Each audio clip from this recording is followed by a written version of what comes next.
What it do? What it do, man? It's your boy Big J, host of the JJ Sports Talk Show. Um, yeah, I'm in a new location. I'm up. I'm in upstate New York, near Buffalo. I'm in Rochester, so excuse me for the dull background. But yeah, we live, we live. What's going on, Kyle? Man, how you doing, my brother? I'm good. I'm good. It's getting up on NBA season, so I'm excited for that. NFL, my team hasn't done well so far, but I didn't have big expectations this year, so I can't even be mad at them. But Yeah, other than that, good day. yeah. Next show, I have my I packed all my electronics, so I'm gonna have my camera on my hook up to my laptop next show, so it'll be better quality. But yeah, man. What do you want to dive into first, man? Because so like that, like the beauty about sports and covering sports and writing about sports and debating sports is like you never get as far as information and just new things. Like you never get bored of stuff to talk to. We got MLB. A couple games left in the season. Athletics is ended their they're a bad team.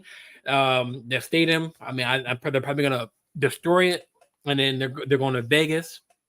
Um, I know playoffs are around the corner, so that kind of storyline hasn't really been brushed over. But it's I haven't seen the landscape of the stadium, but it's probably gonna be nice.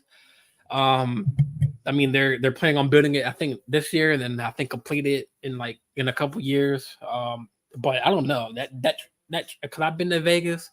That time is gonna be crazy because now they have the Raiders there.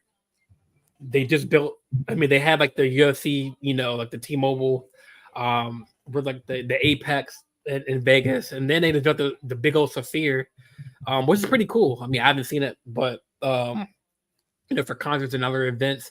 And then now you add well, I guess in a couple years you can add another team to the NBA. I guess hopefully, in Vegas. So they're gonna have traffic there too.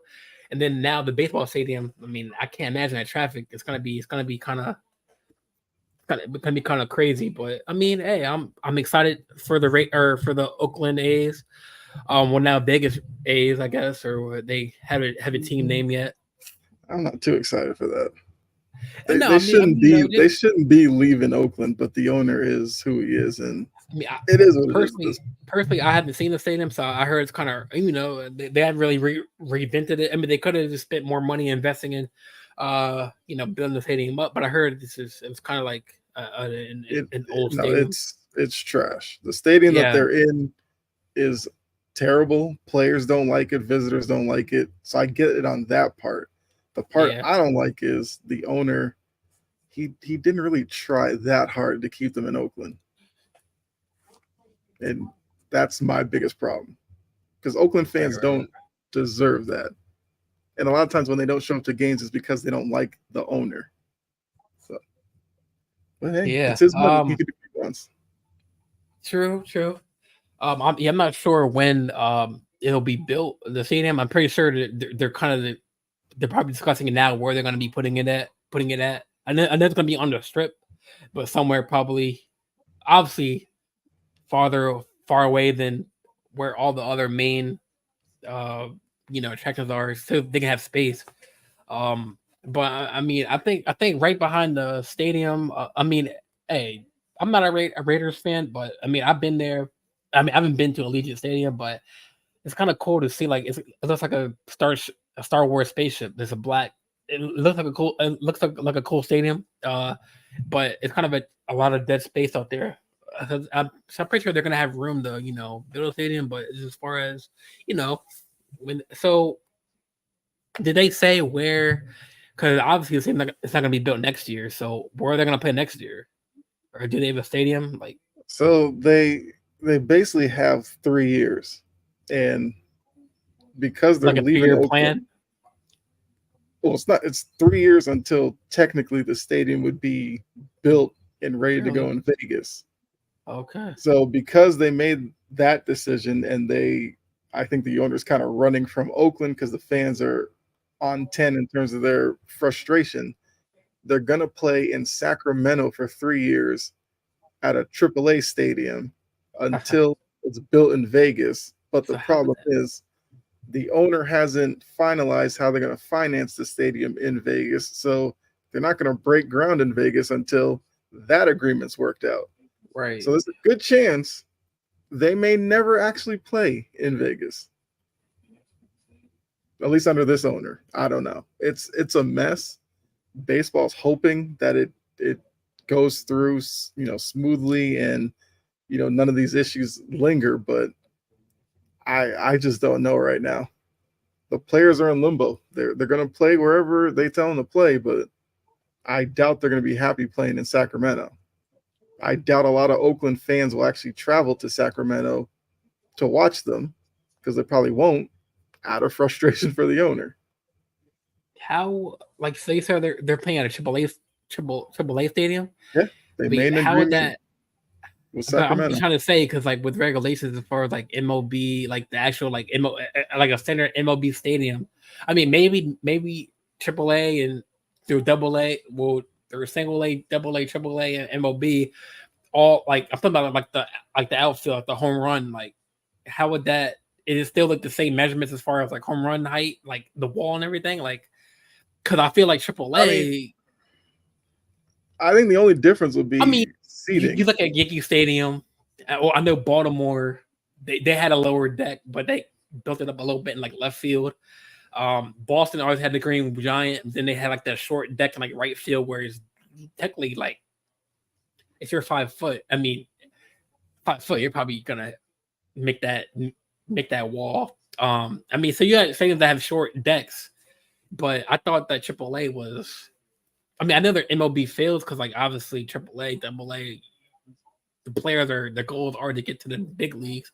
Mhm. So as far as like measurements and lines and everything, like, is everything gonna be? I guess my question is gonna be fair, like fair as far Oh, as yeah, that part's gonna be dimensions and fine. everything.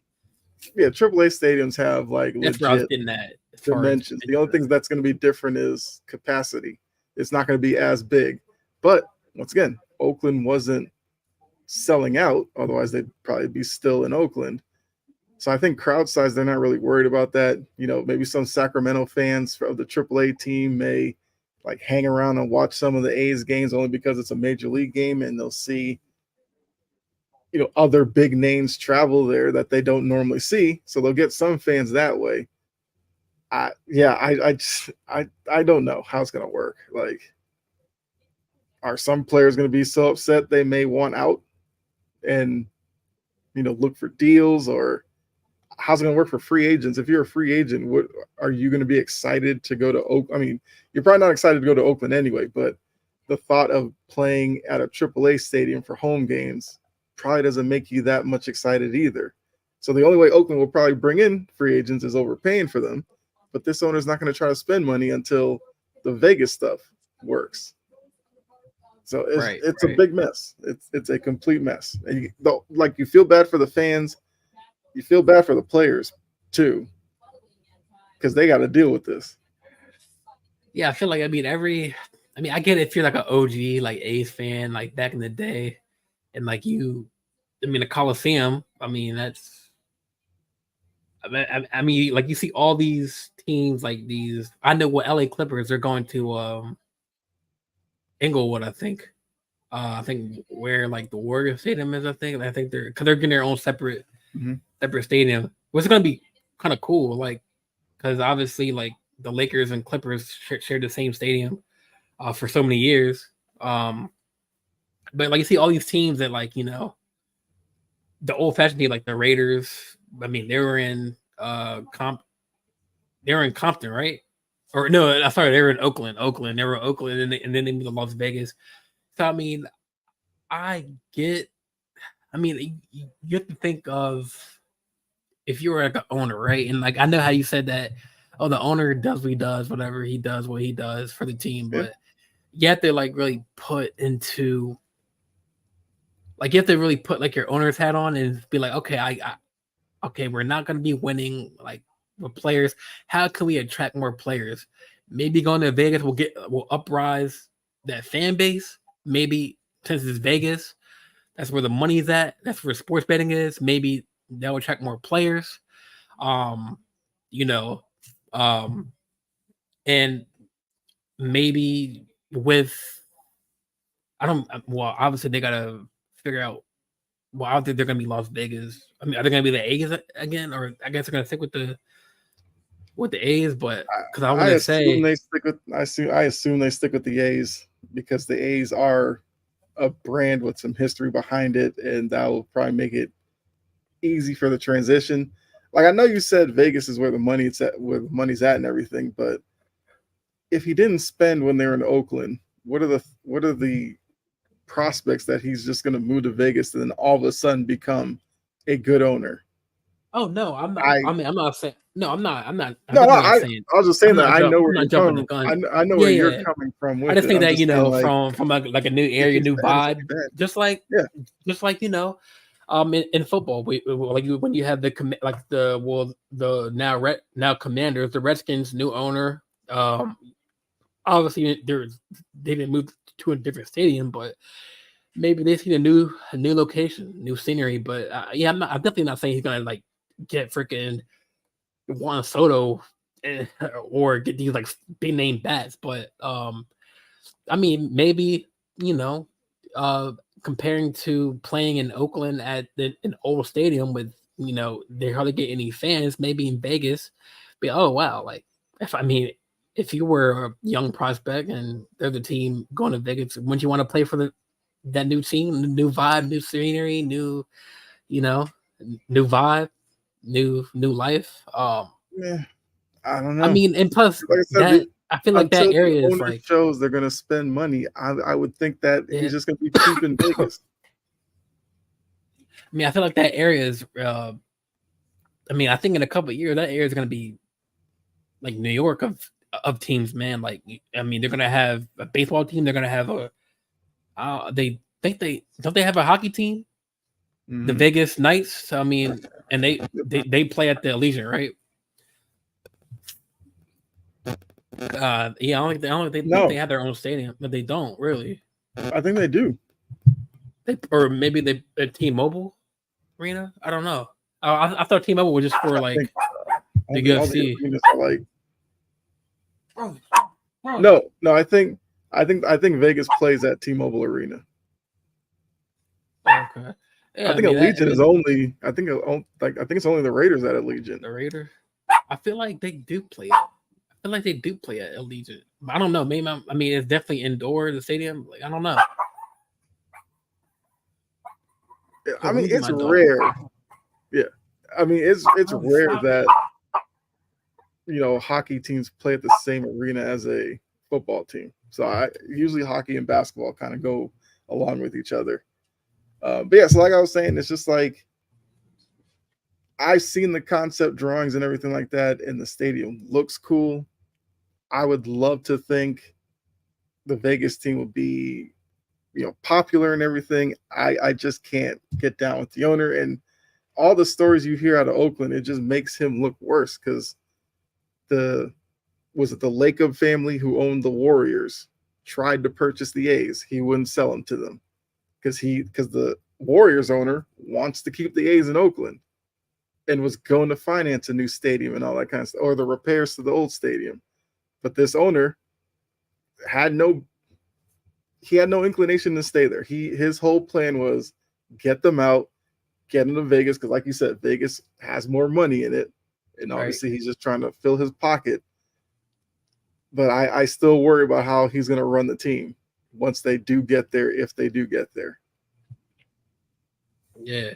I mean, I guess to stick on baseball, got the playoffs coming up. Who is your um well, I haven't really been paying attention to baseball. I've been paying attention to NFL more, but I mean I know Yankees and Baltimore, they both clinched on the spot. Your team, are they still fighting for a wild card or they're kinda out? Now they're out. They're Um so how do they're you eliminated like yesterday. how do you well sorry for the loss, man. No. They were supposed to win from like a 75 games. They Yankee won. to a Boston fan. It's all good. They weren't supposed to compete this year. I knew that going into it. I was surprised they hung around as long as they did with the Yeah. injuries, with the bullpen being terrible. Like they had a good season. Next year, they need to make sure Trevor Story can be healthy. They need Rafael Devers healthy because he dealt with a shoulder issue all season. They need to add bullpen arms or bring some young guys up and try that. The rotation, I would like to see them add another arm to the rotation. I like Bayo. I like how I think that Cutter Crawford, he's decent as like a number 5 starter. But if they could upgrade there, I wouldn't mind that. Pavetta, hit or miss, but you kind of know what that's what Pavetta is. So I think they can be better next year. I don't know if they'll be a playoff team next year. They might be like a mid 80 win team next year. I don't know if that's enough to get in, especially looking at the teams that are in now. Like, how many of them do I see falling off? Maybe the Tigers, because the Tigers weren't expected to be what they are now. They're the biggest surprise in baseball right now. Yeah. So how do you feel like the playoff uh, room fits out? Who do you think? Who do you see? Potential matchups, and then after that, who is your um, preliminary World Series matchup? Because out in the West, Shohei Ohtani and those Dodgers and Mookie Betts. The only thing that worries me about, I think that's for any team in the playoffs, even my team. I feel like the only thing that really is a Achilles heel for that Dodgers team is just like the pitching. Not the starting pitching. I mean, like the bullpen. But as far as if they're putting 10 runs every game in the playoffs and just kind of like still putting points on the board, they'll be good. But as far as if it's like a close game, like say if they were playing the Phillies, right, and it was like a 4-2 game, 7th inning or 8th inning, like I don't really trust their bullpen. But if they're out in a lead, if their lead is major, then their pitching is fine. I'm just worried about the short term, scores as far as like 3-2, 2-1, those short differential games. But other than that, I definitely have the Dodgers in the World Series. As far as they're like the Celtics of the NBA. I don't see anybody who can.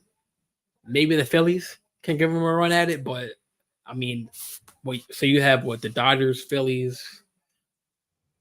I have to look at the playoff race. I think are the Padres in there? No, I don't think so. They are. Oh, they are. Let me see. Yep, it's Dodgers, Phillies, Brewers, Padres, Mets, Oh, Mets Diamondbacks. made it. Oh wow, the Mets made it in, and they had a rough start. They're in. They're not.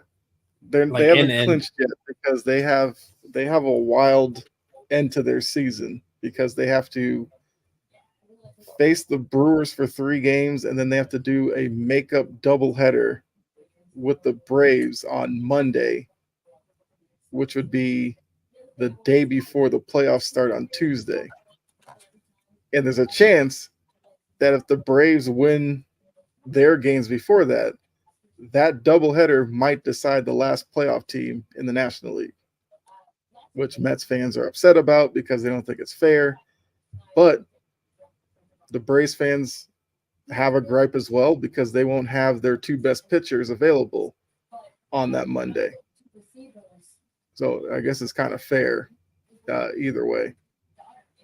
Right. Then I just saw on ESPN that they Dodgers won the West, but Freeman went down with an injury, so that could be definitely a worrisome thing. I'm not sure what injury he went down with. Let me see. He wore a walking boot and a smile at the moment. I mean, the walking boot part, that's just precautionary. Yeah, he rolled his ankle. So the walking boot's just to keep it stable so it doesn't like Yeah. swell up or anything. I feel like he'll be all right by the time the playoffs roll around. Are there like is there like an MLB like update like playoff picture where like potential matchups? I'm trying to look. Potential matchups right now, it's Brewers, Diamondbacks, and then Padres, Mets, because the Dodgers and the Phillies would have the bye right now. I think those two are locked in as the bye teams. It's just whether or not the Dodgers are one or the Phillies are one because they're a game separated. But in terms of the wild card, the Brewers are locked in as the 3 seed, so they can't drop. The Padres have basically locked up the first wild card. The only things that left to determine are Mets, Diamondbacks, and Braves are fighting for 2 spots, and the Braves are 1 game behind the Mets and the Diamondbacks. And I think they each have tough series coming up. I know the Braves play the Royals, and the Royals are trying to earn a Your Royals are AL. like your Royals are they've always been like a bad team as in terms of late, but they're a scary team, man. I mean, they Not were. not scary, but But as far as they they're can like kind of they're limping one of right those now. teams that are like they're like I didn't mean like scary, but like they're scared they can sneak up on you like if you don't are not on your P's and Q's. Um, I know on ESPN they said that so in the American League wildcard round, I mean they have been asterisks next to the Astros, I guess, because they're not really in yet, but they have Tigers at Astros, Royals at Orioles, ALDS Tigers, Astros versus Guardians, and then they have the asterisk next to their name, and then they have Royals slash The Astros are in. it had the asterisk by their name, like they're not any. I don't know what. I don't know. Yeah, they clinched the 3 seed. The Mariners mathematically can't catch them, so they're the 3 seed. Oh, okay. Yeah, so they had Tigers, Astros versus. So what are they? This is confusing because they had LDS Tigers slash Astros versus 2 Guardians. So Because I guess most likely the Astros win that, and then they would face the Guardians. and then I Although guess the Guardians are only a game behind the Yankees, so the Guardians could end up as the number 1. There's a few things in the American League that are still up in the air. For the most part, we know that the Astros are going to be the 3, the Orioles will be the 4. Are we number 1 right now? Yeah, by a game over the Guardians. Okay. I wonder how many games there are left in this in the. There's like 3. Yeah, I think for most teams there's 3 games left, some 4. Yeah, our last matchup is with the Pirates, and that's a 3-game series. So that's yeah. I mean, so who do you have? I mean, I guess we'll come back when like we have this set like matchups. We'll definitely go around because right now we can't really say anything preliminary because like we don't know if the Yankees are going to play who. They're number 1, and then right now. So wait, if they get number 1, that means they have like a bye until like the ALDS, right? Yep. So basically, that means like any team who has the 1 seed, they technically have like 1 or 2 games till the World Series, or 1 or 2. So how does that? Because I forget how the MLB. So the ALDS is 1 game, right? To like decide. No. It's a 3-game series, or 3. No, ALDS is. I'm trying to think. I think baseball changed their format a little bit. So I think it's the opening round are best of 3. Hold on. I can't Because I thought remember. I think maybe the I wild think card once you game get to is the one. ALCS and the ALCS, those are 7 game in the World Series. But the opening round, I think, is less than 7. I think. I'd have to look that up. So Like they're I said, I think they changed it for this year. yeah, look that up. 'Cause I'm confused. Like as far as because is there a wild card game? There's wild card series. So like it was a couple of years ago where the wild card was like one and done, and then you moved in. They changed that. They got rid of the one and done game because some teams complain that you play 162 games and then you play one game in a wild card and you could be out. So they're giving the wild card teams a better chance. I think they're best of 3. Well, hold on, I think I'm on. Let's see. Yeah, wild card round is best of 3. Then the DS, I believe, are best of 5. Yeah, yeah. So then once you get to this championship series and the World Series, it goes to 7. So 3, 5, 7, 7. 3577. Okay, gotcha. So my team, the Yankees, they're number one, right? They technically we have two series, like one the ALDS and then the World Series. No, it'd be the DS, the CS, then the World Series. So 3 series. Yep. So and what are the numbers? Is it 357? No, it'd be 5, best of 5, best of 7, best of 7. So the teams that make the number ones, like either the Yankees or Dodgers, like Yankees or Dodgers, their bye is basically just the wild card, I guess. They don't have to really play that first Well, round. the 2 seed as well. 1 and 2 get a bye. Oh, okay. Wild card is just 3 versus 7, and 4. Hold on. No, 3 versus 6. Sorry, and then 4 versus 5. 4 versus 5. Yeah. Yeah. So what are your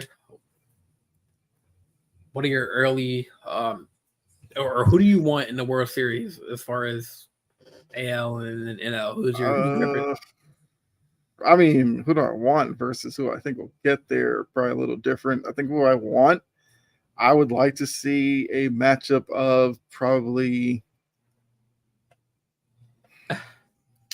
maybe like Brewers Guardians, only because I like how the Brewers play.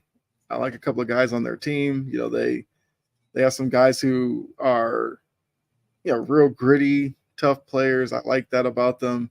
Their pitching rotation is a little bit of a mess. That's the only thing that I think will keep them back. I think the Guardians would be interesting only because it's funny how the AL Central was the division that a lot of people kind of, laughed at or didn't pay attention to. And now they're going to get 3 teams into the playoffs. I think the Guardians have surprisingly flown under the radar for being a 92-win team and only a game behind the Yankees, because not a lot of people know a lot of guys on their team. They have Jose Ramirez, who I think most people kind of know. They had Steven Kwan, who for a lot of this season was hitting like 340, but nobody was really paying attention. And I just think they're playing really good baseball right now. So I kind of think the Guardians have a good shot in the American League. Only thing might be his experience against, especially a team like the Astros, who it seems like it's been a while since we remember the Astros not being in the playoffs. And a lot of the guys that we know from the Astros are there. Still Bregman, still Altuve, still Alvarez. Like it's the same group minus a few guys. So if I had to make an official pick,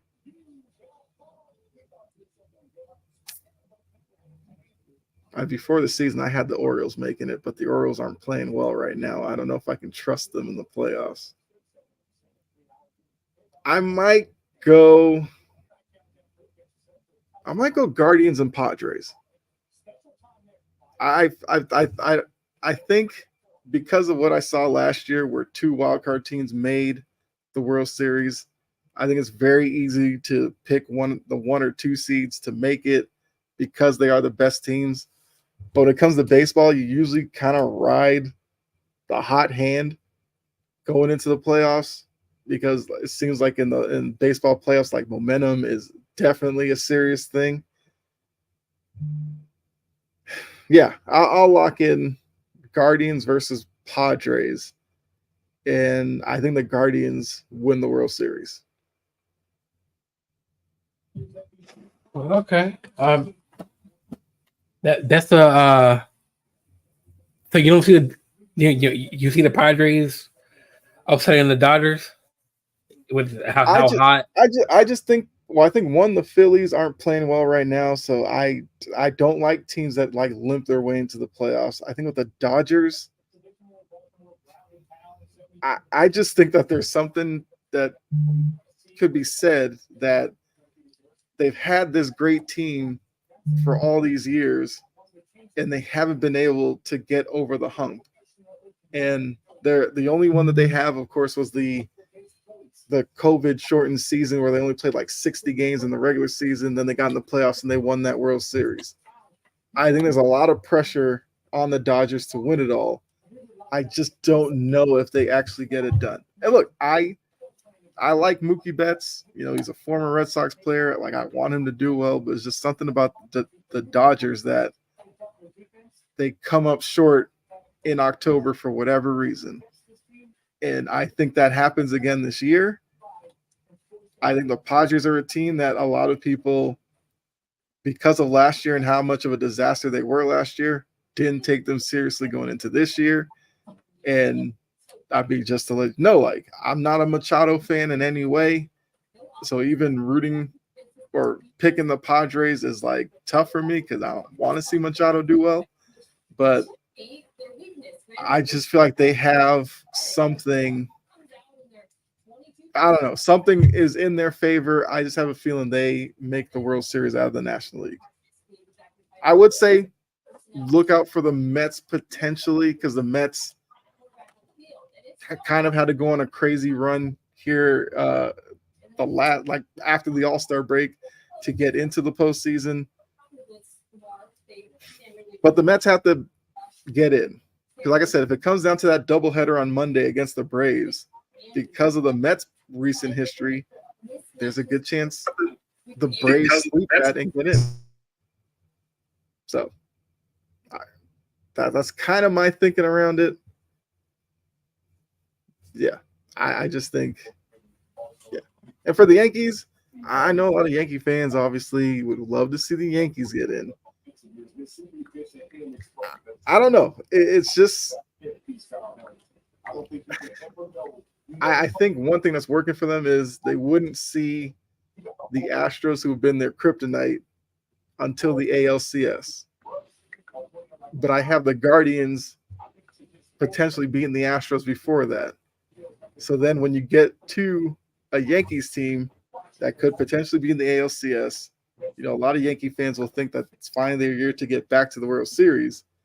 I think what some people have to remember is I believe the Guardians have a really good pitching staff. I think.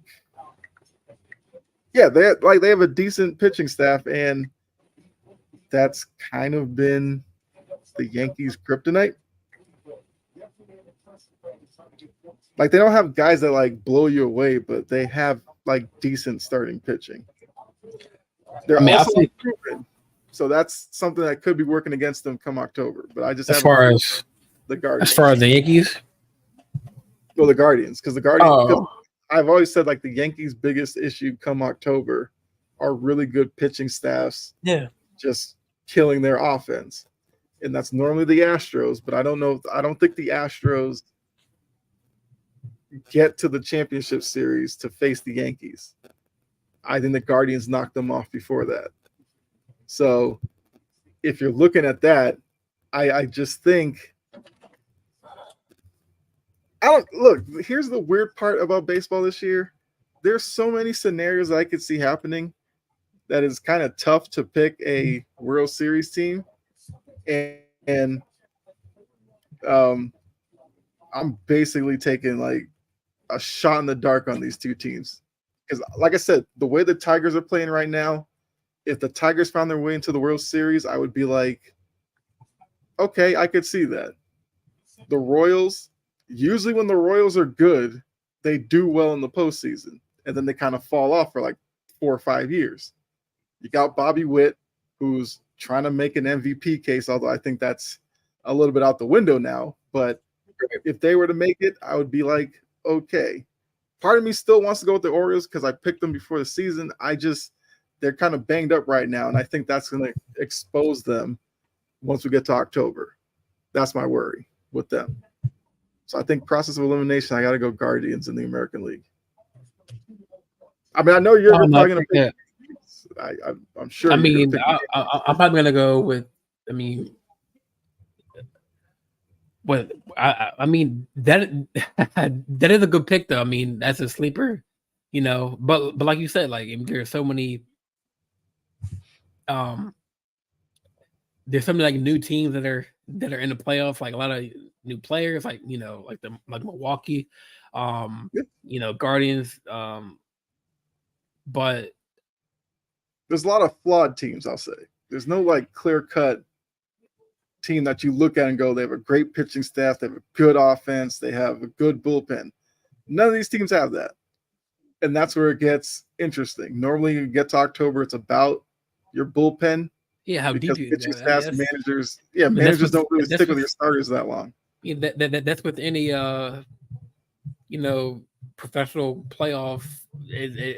I mean, you're a Celtics fan, man. Like that's you can say that for any sport as far as playoff. Like depth is very important. I mean, like with your team, you know, Pritchard and White, you know, they're. I mean, he's a floater as far as, you know, a starter and a bench player, but you got White. I mean, and so you can say that with any playoff team or any playoff sport.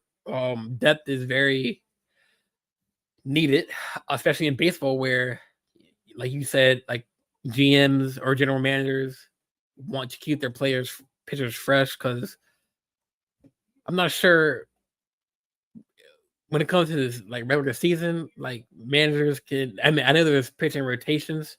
Like, say Garrett Cole pitches tonight, for example, he won't pitch like next Wednesday. So I'm not sure playoff like as far as they have Nestor pitch game 1, right? Like, when's the next time? When the next game? Can managers kind of like pick and choose when they want their starters to pitch in the playoff game, or like how does that work? Okay, I mean, they can. Because obviously, a like manager has. I see what you're saying. Like, yeah, so, like can they like for like wild card, right? It's only a 3-game series, so you're not worried about your number 4 and number 5 starter. Those guys just kind of become extensions of your bullpen. When you get to a 5-game series, most managers kind of stick with their top 3, and then game 4 you might go back to your ace, and then game 5 you might go back to your number 2. 7-game series, managers are real picky with that. It kind of depends on how well they have a handle on their team. They may stick with just 3 starters, and then like a 4th game, they might throw the 4th starter out there. But trust me, the first instance he gets in trouble, the manager is going to pull him and go to the bullpen. And then the 5th game, you go back to your ace. The deeper you get into the playoffs, the more managers will try to lean on their number 1 and number 2 pitcher. Because the last thing you want to do is lose a series because you had your number 5 out on the mound and he got knocked around. So for the most part, your top 3 pitchers are the ones you'll see most of the playoff run. Your number 4, you'll see a little bit. Your number 5 starter, you'll probably only see them as a bullpen arm. Yeah, I mean, I think I'm gonna go with. I mean, the matchups that you know the baseball or most of the baseball community want to see. 2 of the hottest teams in baseball, as far as like record wise. Say Yankees Dodgers. Yankees Dodgers, man. Nobody wants to see Yankees Dodgers, except for Well, I don't even know Dodgers fans necessarily want to see the Yankees. I feel like Dodgers want to see that.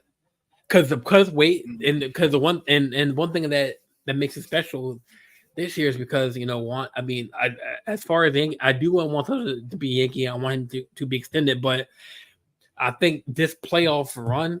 Well, I think it's a 10% chance that dude stays. let me finish. I feel like this playoff run, depending on how deep we go, I think it determines, the. I feel like the bar for Soto as far as money is set. I feel like he knows his worth, but teams are going to be watching how he does in the playoffs. I mean, obviously he's a World Series champion with the Nationals, but so obviously he's a proven winner. But I mean, a lot of teams are gonna. Well, I haven't really heard any teams as far as outside the Yankees and Mets, but I'm about to say, just got to look across town. The Mets are ready to offer him big money. But I mean, a lot of eyes. A lot know of who eyes. his agent is. I don't. I think I heard Boras. his name. Scott Boras is going to chase whoever offers him the most. He will not care. I mean, you don't think I mean, depending on how deep they go, you know, the Yankees are going to just give him the extension. I think the Yankees are going to have a number in mind. I think the reason why the Yankees are past it. I mean, because the Yankees they could have signed him right away. Like once they signed him, like they could have extended him right away. But I think that they're waiting on, I mean, obviously they know the regular season and Juan Soto he's good.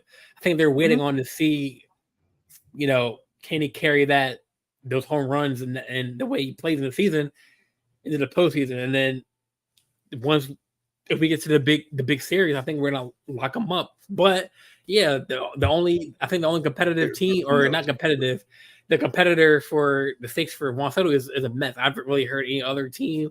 Maybe the Phillies. I heard like a rumor about the Phillies, but I don't know about that. But he wants to go to a winner. At the end of the day, and I feel like for any baseball fan that's either a fan of Yankees, Juan Soto, just the individual, or just a baseball fan, I feel like every fan wants him to go to a team that wants to win. I mean, I don't think the Dodgers have money, but maybe Dodgers will be a suitor.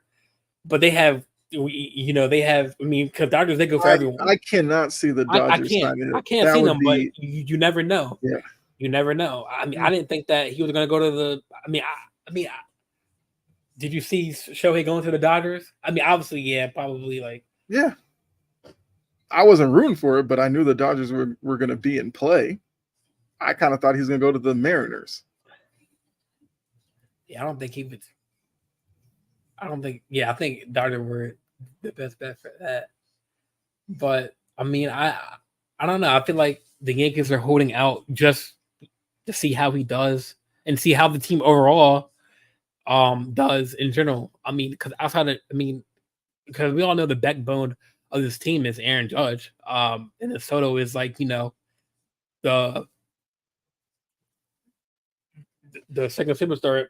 I mean, I do know that we had some good moves, or we made a good move in free agency or trade line with Jazz Chisholm. I like him. Solid hitter, good infielder. I won't be surprised if next year if Gleyber Torres is off the team, and Jazz Chisholm maybe takes his spot, because I just think that I like Torres as a hitter, but as far as defense, he is. I've seen so many plays where he's. I mean, me and you both could have made those easy catches, like pop flies, have the glove in his hand, and lets the ball drop. I don't know. So I think the Yankees. I mean, if Juan Soto, and I quote, I mean, at the beginning of the season, he said that. I think one of the reporters said that, hey, do you want to extension with the Yankees, or how do you think that's gonna go? He's like, I mean, they know where to call me. They know where to call my agent. So maybe that's the key. They know where to call his agent. Number one, Scott Boras was never going to extend Juan Soto during the season. Scott Boras always goes to free agency. So even if the Yankees wanted to, it was never going to happen. Two, Boras is going to chase every penny he can in free agency. There's a third team that you might not be thinking of that I'm going to tell you right now could be a dark horse for Juan Soto. The Giants. Remember, the Giants thought they had Aaron Judge a couple of years ago. The Giants want to spend money on somebody. I don't know who else they could even think of spending this kind of money on outside of Juan Soto. So I think that's a team you might have to watch out for besides the Mets. Yeah, I wasn't gonna hit the Giants. I just didn't think that they were like a winning team. I mean, I know they have some young pieces and The stuff Giants like that. win. Yeah, about those. But yeah, I think that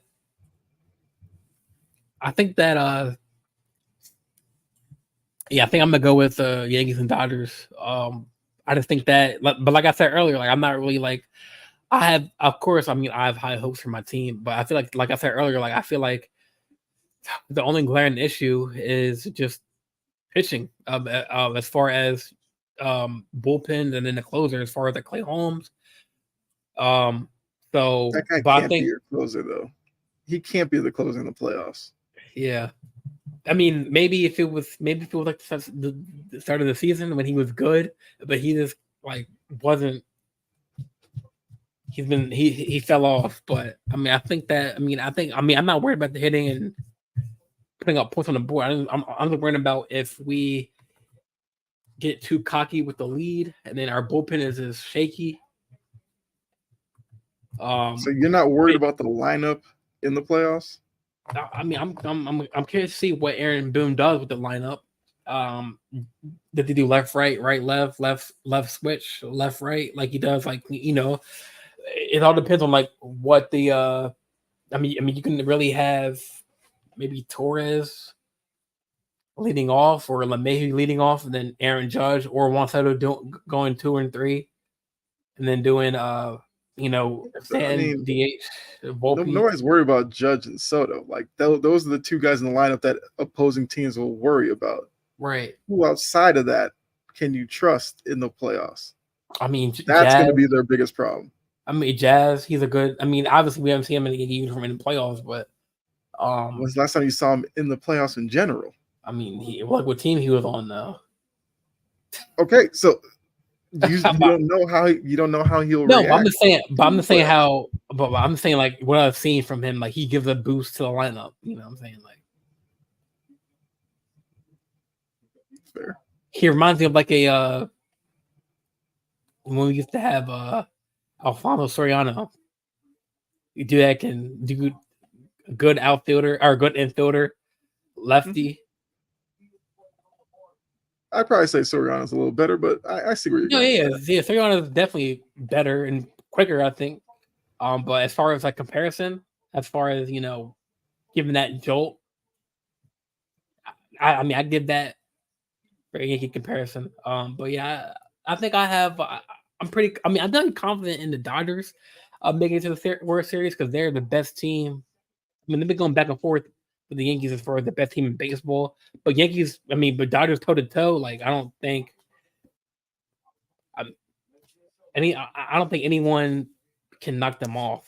Especially if Mookie Betts is going off next Muncy. They paid him big dollars. I mean, we'll see how like Freddie Freeman does as far as the injury and how quick he gets back on the field. But they have Yamamoto. I mean, they have really everyone. They have no excuse not to get to the World Series. I think that. I mean, obviously Shohei signed for a long-term deal, but I think that they signed Shohei like this year because they want to get to the big game, the big dance, and I don't think that I can. I mean, I can feel confident, 100% confident that I don't see anyone give them trouble in the playoffs. I mean, I might be shocked. They might. I mean, the only way I can see them losing a series or is if they beat themselves with pitching. But if they're stacking runs, that's a bit disrespectful to the other teams nationally that they're going to beat themselves. I think there are teams nationally that can beat them. I mean, do you think the Padres can go toe to toe with them? Yeah. They play in the same division. They've seen them enough. The Padres know what the Dodgers are. I think the Brewers can if they get their pitching straight. I think the Diamondbacks showed us last season when they get to the playoffs, they are a tough out. So I don't think it's going to be that easy for the Dodgers to get there. And the Dodgers have had the same talented team for several years now. They have been able to do it. They so have. There's got to be something to that they for whatever reason they get to October, they underperform. You're right about that. There's no arguing about that. Yeah, I mean, so that's I know we so let's get into some NFL talk, man. So we're on week 4. And then I'm gonna let you talk. I'm gonna go get a tissue real quick, but for my nose. But let me set the tone real quick for the next segment. We're week 4 into the season. Mm-hmm. A lot of good teams. Like Russell Wilson went down with the injury, and then Justin Fields stepped up and was a QB1 for the Steelers. He looks like he should be. I mean, as a Ravens fan, I feel like as an AFC North division rivalry, I think that their best bet is to go with Justin Fields. I think that system. I mean, and then again, it's early. We're only week 4, but I think like that system. They might need it like maybe at the deadline. Maybe try to get like I don't know who they can get for like another receiver. But I think he needs just one more, maybe 2 in the off season, maybe 1 in the free agency or 1 in trading line, 1 in the off season to get like another receiver for Justin Fields. But I mean he has he's in a system where he can strive. Look, the dude has zero interceptions so far. Mm-hmm. He's been putting up points on the board. A lot of fans are like, "Oh, Justin Fields is not ready. He's going to be QB." I thought he was ready to be a starter for Pittsburgh. But I think that he's definitely a story. How do you feel about?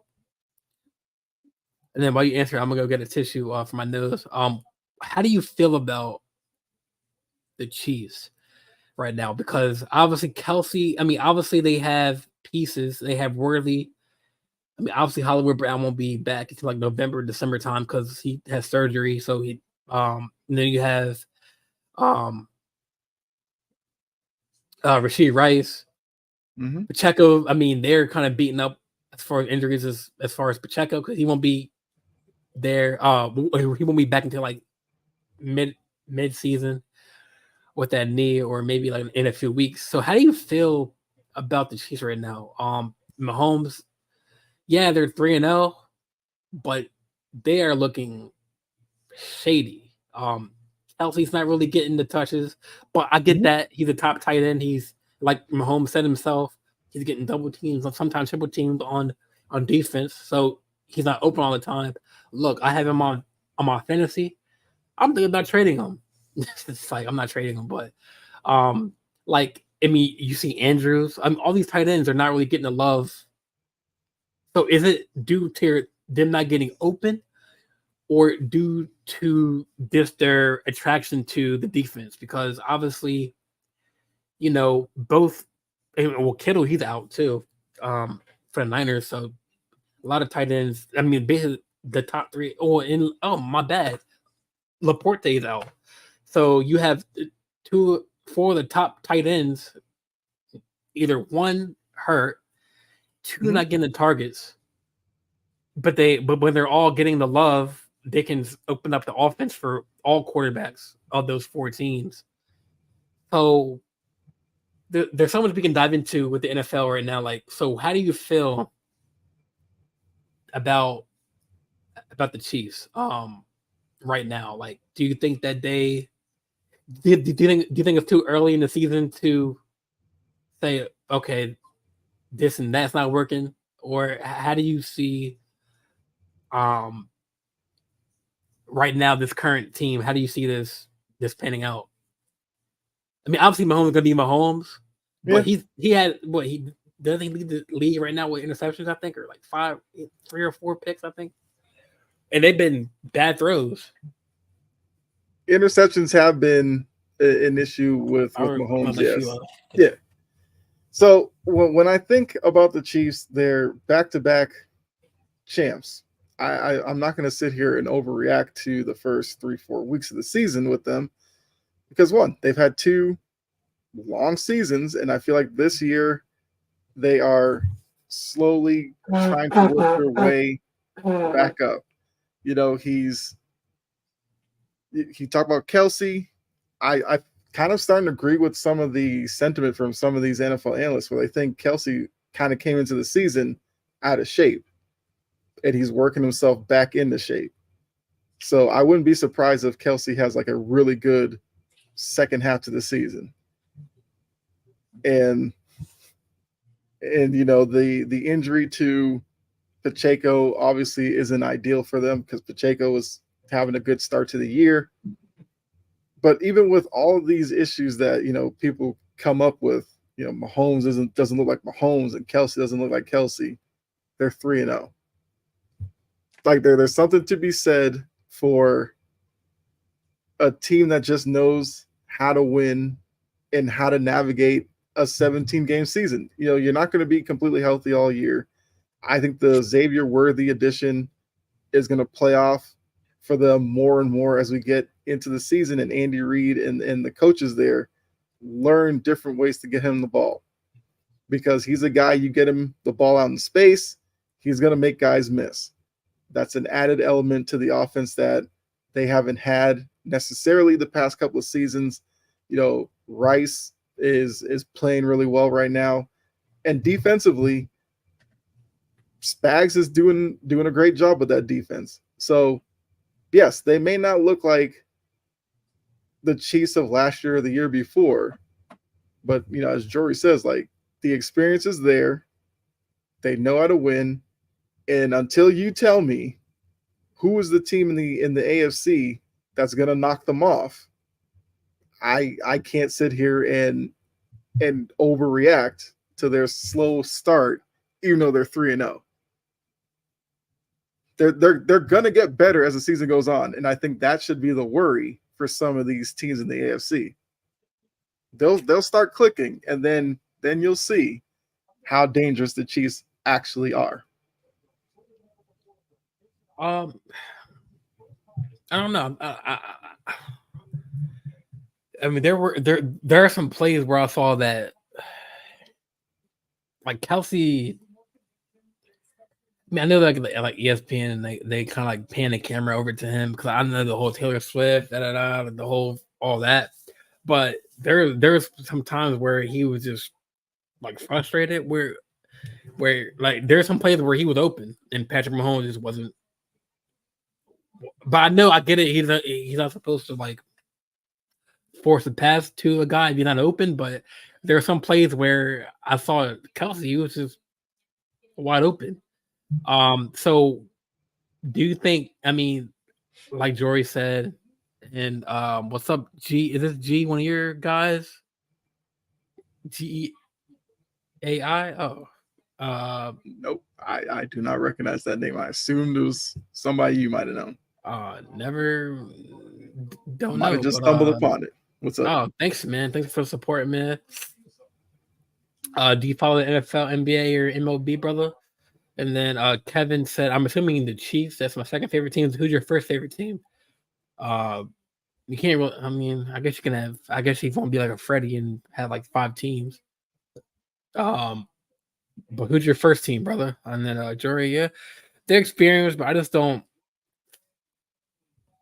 I mean, obviously, you know, like I said earlier, the season is still young. But Well, I mean, look, you're talking about issues with Kelsey. Weren't there issues with Kelsey last year? And then look at the playoff run he had. well, I think this year is, I think this year's different because last year was him kind of like dropping balls, but he's not even getting the balls. Pause. And they're winning still, though. They are, but they're kind of. I mean, I know a win's a win in the record books, but the wins are kind of like, Like you're going toe to toe with the Chiefs or with the Falcons, like in week 2 or week 3. I mean, Cousins almost beats you. Some could say that Almost does not get you a W. you're right, but some can debate or some can argue that the play came down to look at the Ravens game. I know we had our flaws in that game. I mean, we were a maybe likely had a white cleat from being able to win that game. Okay, the Bengals and Chiefs game Okay. comes down Good to a teams flag. find ways to win, even when they're not playing their absolute best. A lot of And people, right now, a lot of that's what the people. I Chiefs are mean, doing. and I'm not gonna be one of those people, but on Twitter Mhm. and other places, I've seen that some of the refs are kind of working with the Yeah, Chiefs. And I see that every week as well. Like they speak your piece, my need brother. Speak your piece, my brother. those people go find a hobby, because I experienced this when the Patriots went on their run. Every time they won, everybody wanted to jump on and talk about, oh, Brady got this, this, and that. They are winning these games. Everybody was like, oh, the PI against the Bengals wasn't whatever. The dude got there a little early. Was it a tough call? Sure, but it was PI. Then it was, the refs bailed them out against the Ravens. No, they didn't. I mean, no, they didn't. But there were some plays where, and even Stanley, I know he got a lot of calls. I think what's that illegal formation where it's that the refs are trying to Yeah, really I hone can't in blame on the that. rest of the dude hasn't figured out where to Wait, line up. but my point is, if you, I watched the press conference or the interview that they had during Okay. after that game, and I know some teams throughout training camp and out the practices before the team started, they're working with their refs, especially the O line, of how to line up. And Stanley, and I'm not even trying to blame the refs or whatever. We lost the game. Lamar missed a wide open Safe Flowers for a touchdown. But that's not on the refs. I'm just saying that there were some plays where I saw on the Chiefs O line, they're doing the same stuff, bowing their head, moving around. The refs didn't call it, but when Stanley did it, I think they were only choosing him because they The bowing the head stuff ain't got nothing to do with a legal formation. He or was whatever. lined up too far back from the ball. I mean, there were so many plays where I saw the Chiefs O line were backed up, and how the hell does a ref allow Spags to run down the sideline and call a timeout?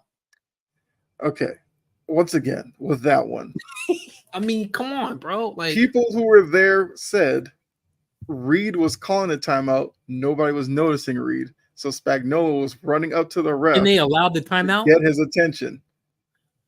Did the Ravens not get a timeout as well? If Zach Orr did that, and let's be honest, before that play, the Ravens were scrambling to get lined up to figure out what they were going to run. The timeout helped them. Now, the play coming out of the timeout, you got to tell me what that was. 2-yard pass to the flat when you needed, I can't remember, it was third and maybe 6 or something. And that was the play they came out of that timeout with, but Ravens fans were complaining about the timeout. You got to make that one make sense for me. I don't get that at all. Better play call. That's what y'all needed. Yeah, I mean, I don't know. I mean, I feel like that. The 3 wins the Chiefs. Oh yeah, like you said, a win's a win. No matter how you cut, slice it, divide it, a win's a win. I just don't think they're. I mean, obviously, as the season grows, and like Jory said, they're the Chiefs are an experienced team, and I feel like once they get more healthy pieces back, Hollywood back, and Pacheco back, they're gonna be good. But right now, Kelsey's getting frustrated. I mean, I'm not sure not at Mahomes, but maybe just not because he's not getting targeted. Like Mahomes said, maybe they're double teaming him. You name a wide receiver or tight end that doesn't get frustrated when they don't get the ball. Most of them do. So I don't even think Mahomes even cares about that. Now, if they were losing and he wasn't getting the ball, then yeah, it probably would be a bigger story. But they're winning. He's not putting up the numbers that he wants to. But like I said, last year was the same thing. And then as we got close to the playoffs, he looked like vintage Kelsey, rode that into the playoffs, and it led them to a Super Bowl. So I feel like it's not that big of a deal. He may be more frustrated with himself because maybe he's not getting open quick enough to get the ball. That could be you see him on the sideline, like he looks like he's just out of it. Like you look at him on the sideline, he looks like he's just like dispatched from the game. They'll be all right. Maybe that's just me. I'm just looking at it and be like, he's just like distressed or whatever. They'll be all right. Let me see the standings.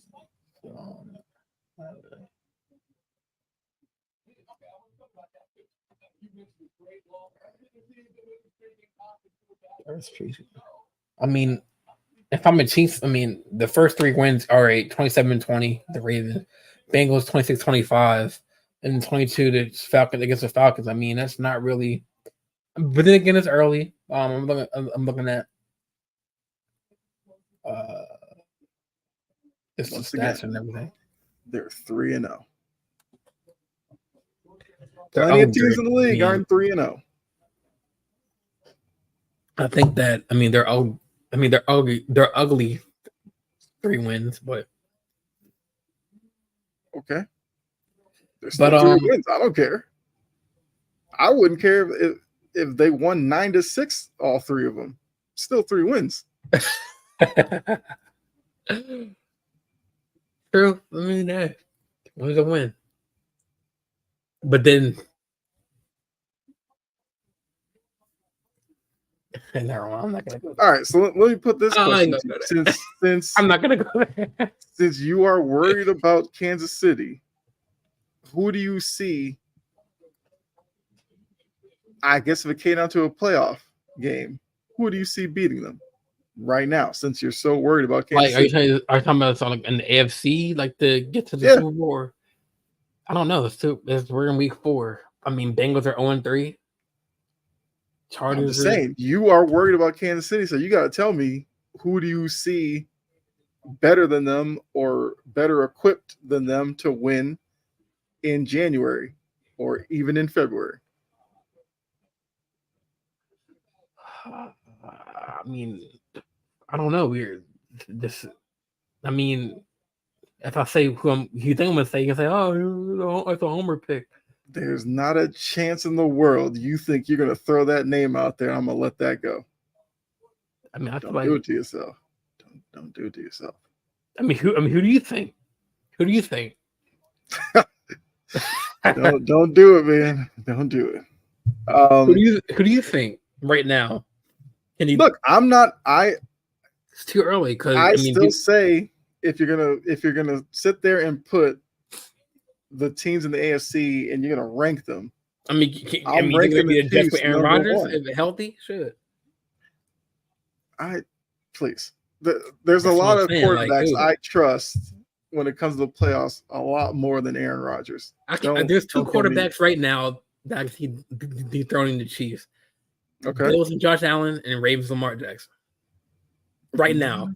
Burrows is we saw the Lamar experience last year. What makes you think it'd be any different this year? I feel like we got Derrick Henry. As Jory said, it's basically Buffalo. I'll give a couple other teams maybe a shot. Like the Steelers defense, I think is legit. It could give Kansas City problems. I don't know how I would feel about Justin Fields going up against a Spagnuolo defense. That'd be my issue with Pittsburgh. I think the Chargers are interesting, but Herbert is hurt right now, and Herbert's always hurt. He's got a high ankle sprain, which is probably going to linger all year. But what Harbaugh's doing with that team, I can appreciate it, but I'm not going to put them over the Chiefs. It's basically Buffalo's the only team I see right now, but possibly having a shot. Buffalo can. Obviously they're in a division where right now, with Tua out, and then now they're back out. your Patriots and then the Jets. I mean, there really is no other, and I mean, that's their division to win. I mean, Yeah. but it's so. I think we've seen a micro sample of. I mean, we're only four games into the season, so I think that Buffalo can. I mean, I don't know what their schedule is looking like. I know they play us this week. Then they got have their division games. But I gotta look at the schedule because before I make say anything. Hold on. Standings, Buffalo. So they have Ravens this week, Texans. I mean, they should beat the Jets. They should beat the Titans. Seahawks. I mean, Mike McDaniel. He has their team, ready to rock. They should beat Miami. I mean,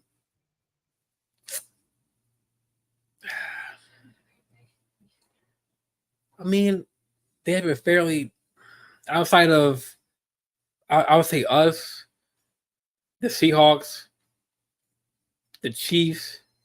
I mean, the bearing if Debo gets back healthy and Kittle in them and CMC, the Niners, the Lions. They're all tough games. Those other games are just like the Miami Jets. Mm-hmm. So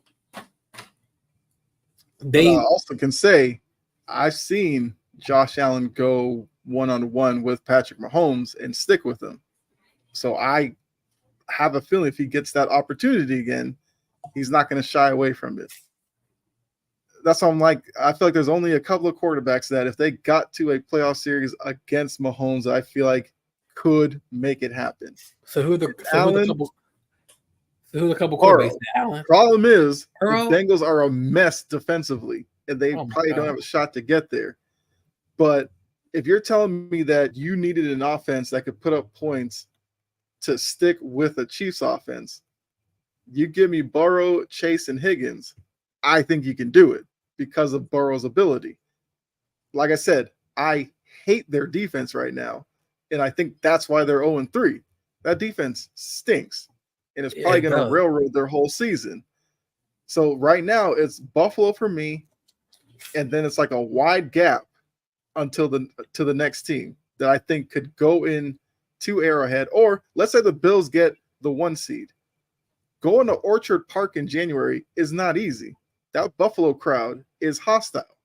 So even if Kansas City had to go there, that would be a tough game for Kansas City. Some of these other places, Mahomes can go there and can do his thing, and I don't think that he's really worried about places like that. But Orchard Park is a little different. I mean, I know you want to bring up Baltimore, but like I said, we saw it last year.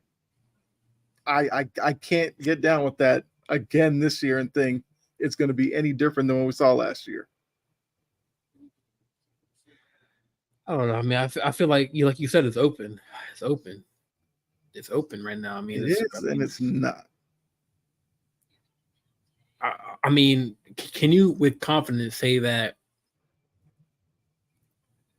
Like right now, you can say that Burrows and the Bengals can knock out the Bengals or the Chiefs right now in the playoff match. They can't. I just said quarterbacks that I know can go toe to toe with Mahomes and stick with him. Burrow and Allen have shown that they can do it. Name another quarterback in the AFC who has shown that they can beat Mahomes or even stick with him in a playoff series. I mean, a playoff game, let's say in Arrowhead. Because once again, your boy couldn't do it in Baltimore. You think he's traveling to Arrowhead and getting it done? No. He's not. No, man. That's all. I know. I know it's not happening. That's all. Because look, the Ravens defense basically locked down the Chiefs offense. And once again, on your home field, Lamar couldn't make enough plays to beat them. That was their shot to prove it. They failed. And look, Baltimore's 1-2. The Chiefs are 3-0. There's a good chance, all things considered, if they face off again, that game's in Arrowhead. And like I said, I don't trust Lamar. I don't trust Monken. I don't trust Harbaugh to get it done in Arrowhead against Andy Reid and Mahomes and them. Sorry. I just don't. With that secondary as well, no. Worthy and Rice will probably have like 100 yards each against that secondary. Just saying.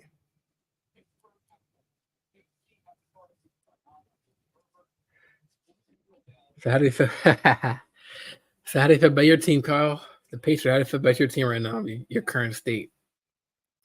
I'm fine with them. They're 1-2. They got the win against the Bengals. Their defense looks good. The offensive line has their issues. They're supposed to get, one of their young linemen back this week. We'll see what that looks like. They have a tough game against the Niners, but Drake May is a week closer to starting, and I'm excited to see what he can do. He played a little against the Jets. I thought the throw that he made to Pop Douglas over the middle showed what he can do. It was a great anticipatory throw over the middle, and he moved around in the pocket slightly to create space for him to throw the ball. I think that's where the intrigue is there with him. Plus, he's able to run a little bit more and a little better than Jacoby Brissett is. So even if there was to be pressure, I have more faith that May could bounce out of the pocket and make a throw downfield than Brissett. And like I said, through 3 games, I'm not mad at Brissett. Brissett has played tough. He's taken a lot of hits. He keeps getting up. It's just that I think with what May's been doing in practice and the responsibilities that they're giving him, I think we're getting close to that time where you just make the switch and kind of live with what happens. I said before the season, I expected to see May in October. I still think that's kind of where they're trending. By like mid-October, probably looking at like the Jags game in London, I think by then Drake May will be the starter. And why not start out against the Jags? Because the Jags are a mess. They stink right now. Yeah, you're right about that. All right, let's dive into so I guess we can dive into before the week 4 matchups. Like just go like a little brush up of like week 3.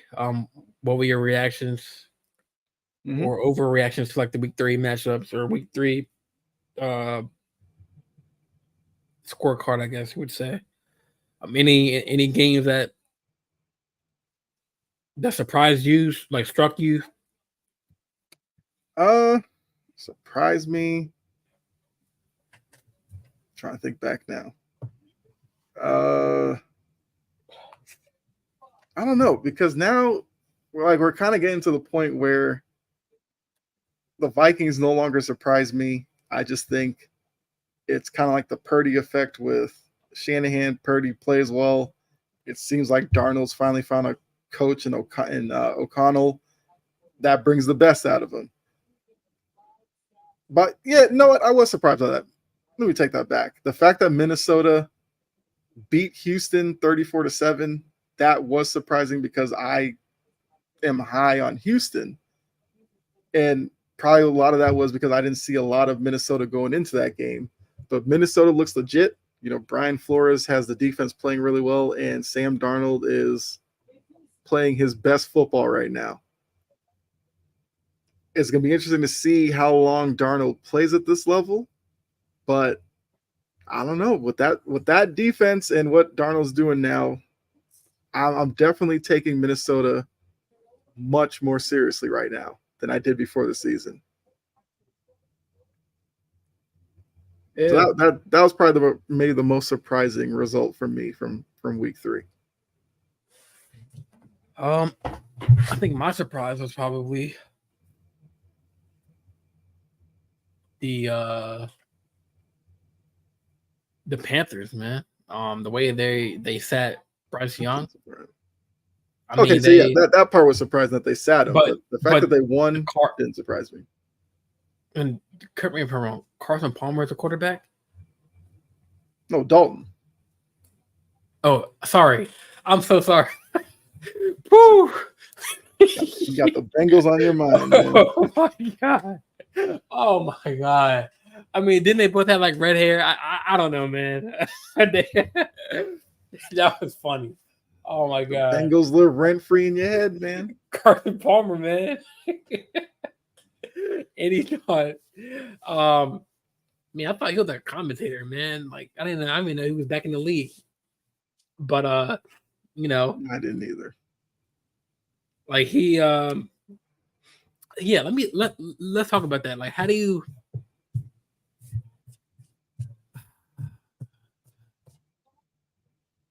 feel about Bryce Young, man? Like do you think that Carolina's a mess? That's all you that's the only thing you need to know. Like can you really obviously like Bryce Young is still young. It's like his second year in the league.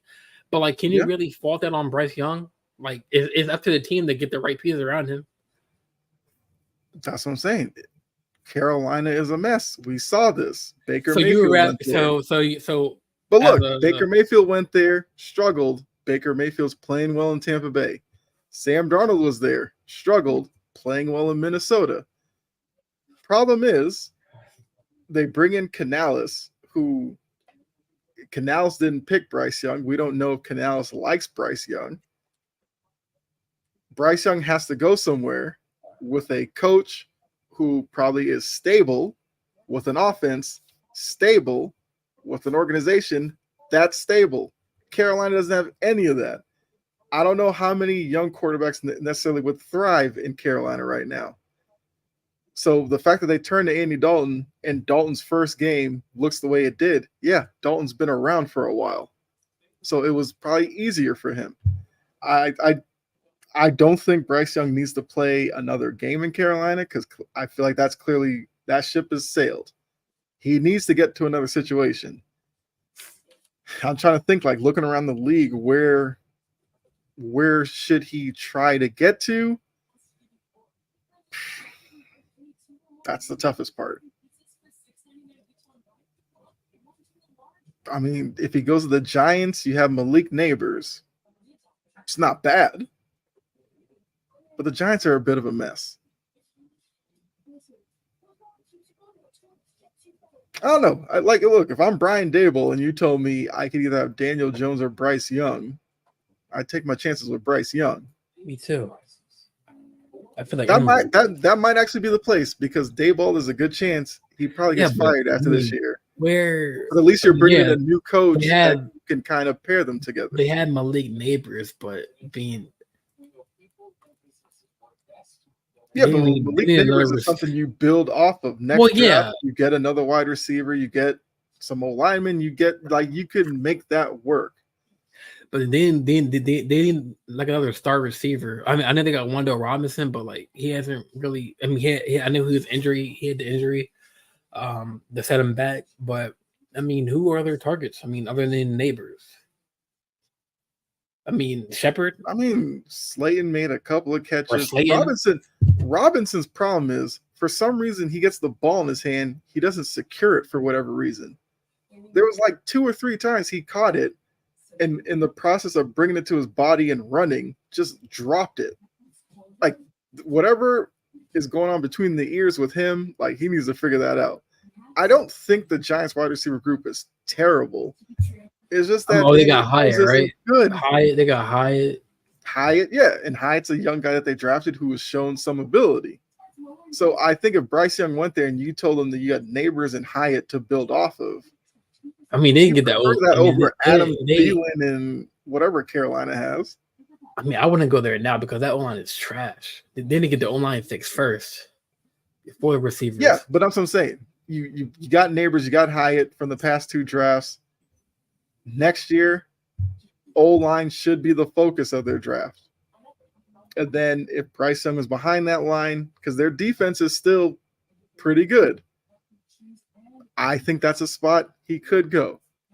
I'm not sure with the Daniel Jones money and everything that's wrapped up in that, like how that would work, but that's probably the best place right now that he would probably actually get an opportunity next year. I mean, do you want to go maybe to LA, back up Stafford for like a year or 2 and then take over it with the Rams?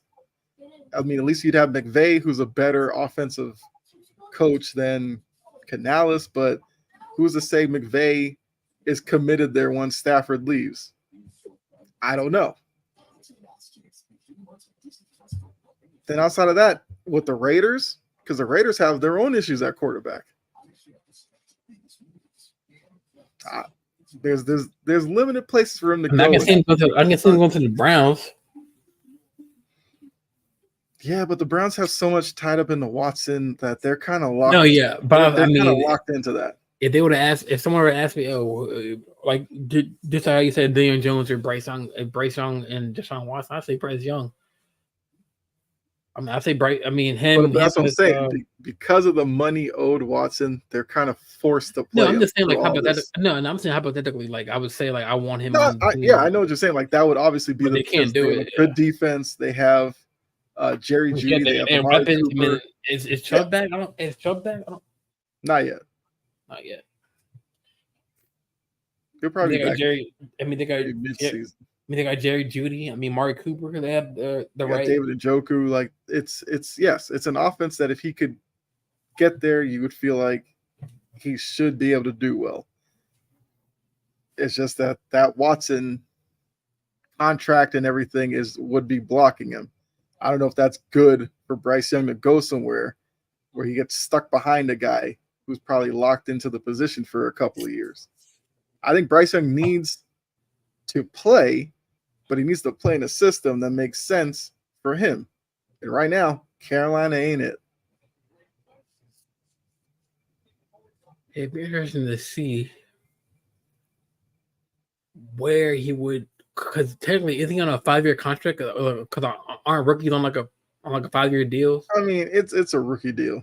You can trade that. It's not that big of a deal.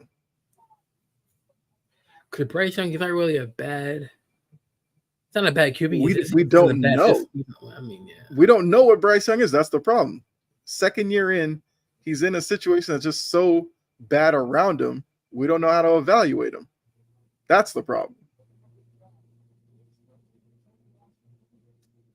I mean, look at Justin Fields. I mean, he was in that system in Chicago. I mean, he got out of that. Yeah, that's what I'm saying. Bryce Young needs that. But where would he go? I mean, because the Falcons, they got Cousins, then they got Penix. Yeah, Falcons would be out. I mean, Bears are Bears. The Bears just did it to Fields. They're doing it to Caleb Williams. I wouldn't subject Bryce Young to that either. You got Seattle with Geno Smith, who's a little bit older, but they have Sam Howell, who's still a young guy.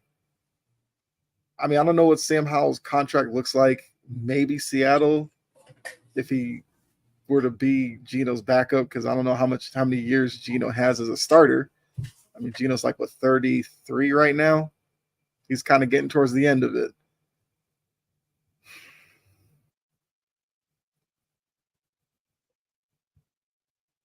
Yeah, I can't really think of many more. Maybe Miami. Miami just gave Tua all that money. I know, but he's hurt. I also don't think Tua retires. I think Tua's going to try to play out that contract. Unless he becomes like... But can you see him sitting behind him, learning? But then again, how you going to learn by someone who always gets hurt? Exactly. I mean, the coaching there would help. Imagine Bryce Young with he's a mobile quarterback. Imagine him with Waddle and Tyreek Hill. I mean, depending on how long Tyreek's going to stay with the team, I know he was thinking about retiring in a couple of years, maybe after this season or next year. But I mean, that offense with he'd also have to deal with the Jets defense twice a year, Patriots defense twice a year. Yeah. It's like, Jets defense, I don't know what's going on with them and Hassan Reddick. I don't know what's going on with them. I don't know. I know he wants the money, but he's losing out on money too. So that's the problem. That's it. He wants the money. And he basically wants it to be if the Jets don't give it to him, then the Jets need to move him again to somewhere that will give him his money. Yeah. All right, let's go. The week 4, and we can't do the Giants and Cowboys game because that happened Thursday. Or yesterday. We can do. I was going on the line. NFL. We can give our score predictions for. Got a lot of games. Your team, 1 o'clock, or no, 4:05. Patriots and Niners. How you see that game panning out?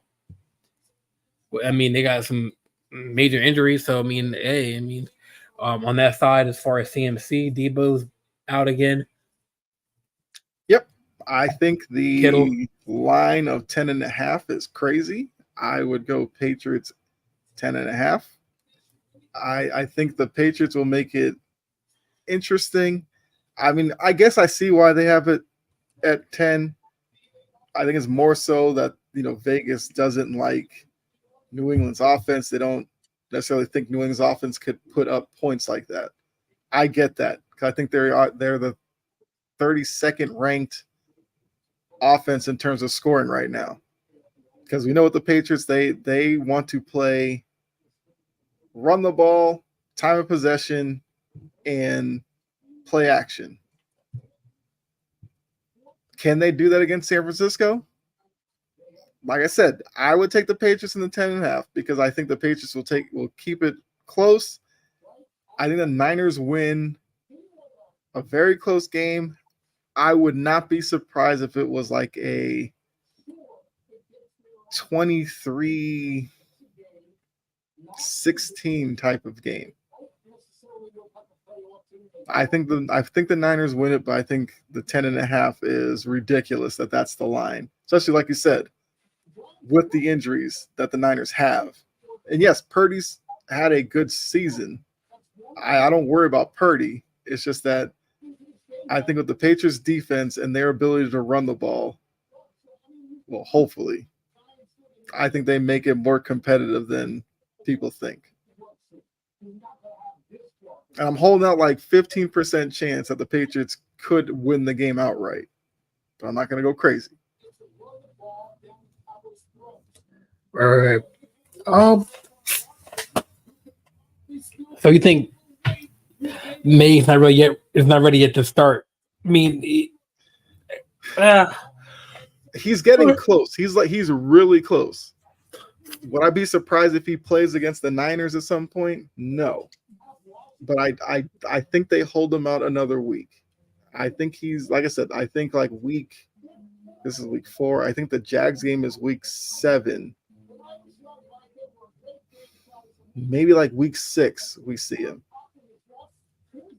Because everything I've heard out of practice and everything, like he looks good in practice and he's making it a tough decision to not start him right now. Yeah, I think I'm gonna go with the Niners because they have the better defense, and it's Purdy going against Brissett or whoever's gonna be starting. I just think that Jennings, he did go off for like 3 touchdowns last game. Jennings is a good wide receiver. Yeah. Ayuk, they have Ayuk. I mean, I think they had better weapons. It's even still with Kittle out. I mean, I'm not sure who their tight end is. I don't know if Kittle's actually out though. I think he's just banged doubtful. Up. Is this doubtful? I think he might be questionable. Okay. Yeah, I think that the Patriots defense can definitely keep them in the game, but I think that even with Debo out and CMC still out, I think that when now you said Kittle's questionable, he could be a game time decision. I feel like definitely that they still have the better weapons as far as Ayuk and Jennings, and that running back is good too. So Mason, if you want to go toe to toe with Purdy or Brissett. I think I'm still going with Purdy. So yeah, I think I have them winning, but it's not going to be as close because I think the Patriots D is going to keep them in the game. I just don't trust the Patriots offense with Brissett because he's does scramble for his life. And I'm not really worried about Drake May. I'm worried about Drake May because of just the O line. Because if they can't protect Brissett, how they gonna protect May? But as I said, May can move around the pocket a little yeah, easier than Brissett. He can. He definitely can. I think I have them winning. I think it's gonna be. What's the score gonna be that game? I don't know because that's hard to do a score because they lost to the Rams last week. I will go. I'll go 24. No, I'll go 28. San Francisco 20. No, I'll go 28 San Francisco. Pacers 14. Okay. Do you have a final score prediction for that? Yeah, I said 23-16 Niners. Okay. All right, so we have next game we have on the dock. On the list, Chiefs Chargers, a divisional game. Mm-hmm. Chiefs money line is 7.5. Or maybe do you see? So it's definitely not a big. Well, I guess it's a division game. It's really not a big. It's maybe a half, a touchdown, and a half point. I mean, DC. I mean, it's a Herbert's hobbling, so you would figure the line would be a lot bigger. But I'm assuming they would have Herbert in the lineup. He's questionable.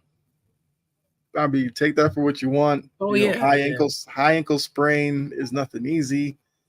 Probably means he won't be as mobile if he does play. I think the bigger issue with the Chargers will be the tackles. I think Slater's banged up. Alt was banged up last week. And if the tackles aren't there, with Herbert limited with his mobility, that could be a problem. But if I'm looking at a line of 7 or 7.5, something tells me the Chargers keep it closer than a touchdown. I think it's another game that the Chiefs kind of pull out, but I think people will be looking at them saying it's an ugly win once again. I think Harbaugh's doing the right things with the Chargers. Obviously, the best thing for the Chargers will be their running game. If they can do that and limit how many times Mahomes gets the ball, that'd be their best bet. I think I'm going to go like 26-23 Chiefs. I think the Chargers cover. I think it's another game that people will be saying that the Chiefs pulled out another ugly win.